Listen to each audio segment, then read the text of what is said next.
ஒரு மனிதர் அல்லாஹ்வை தனிமையில் ஞாபகப்படுத்தி கண்ணீர் வடித்து அழுதார். ஒருவர் அல்லாஹ்வை ஞாபகப்படுத்தினார், அதனால ஒருத்தர் அழுதார்னு வைங்களே, அது எதற்காக அழுத அழுகை? ஈமானுக்காக அழுத அழுகை. பாவங்களை நினைக்கிறாரு, நினைக்கின்ற பொழுது நரகம் அவருக்கு ஞாபகம் வருகிறது, நரகத்தை நினைத்து கண்ணீர் வடிக்கிறார், அது அழுகை.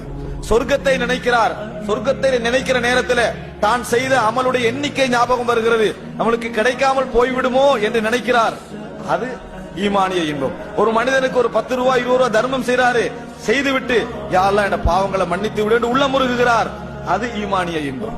மனைவி குடும்பம் என்று வருகின்ற பொழுது ஏற்படுகின்ற துன்பங்களின் பொழுது தன் வாழ்க்கையை கட்டுப்படுத்தி வாய்களை கட்டுப்படுத்தி முறையாக என்ன செய்கிறார்? பேச்சுவார்த்தையை நடந்து கொள்கிறார். ஆனால் வேதனைகளை அடக்கிக் கொள்கிறார். இதனால் அவருக்கு என்ன செய்து கண்ணீர் வருகிறது, அது என்ன? ஈமானிய இன்பம். கணவனையும் மனைவியையும் தாயையும் நிர்வகிக்கின்ற நேரத்தில் இருவரையும் சமாளிக்க வேண்டிய நிலைமை ஏற்படும். அப்படி நேரத்தில் தான் இடையில் அகப்பட்டு என்ன செய்வாரு? வேதனைக்குரிய மனிதராக மாறிக்கொண்டிருப்பார். 2 பேரையும் காயப்படுத்த மாட்டாரு.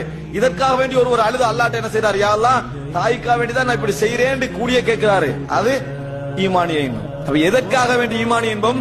குர்ஆனை என்னது? வைதா துலியத் அலைஹிம் ஆயாத்துஹு ஜாதத்துஹும் ஈமானா. குர்ஆன் ஓதப்பட்டா அதற்காக வேண்டி ஈமான் அதிகரிக்கிறது, இது ஈமானிய இன்பம். இது என்ன செய்ய வேண்டும்? நல்ல முறையிலே நாங்கள் புரிந்து கொள்ள வேண்டும். ஈமானிய அடையாளங்களுக்காக ஏற்படக்கூடிய கண்ணீர்.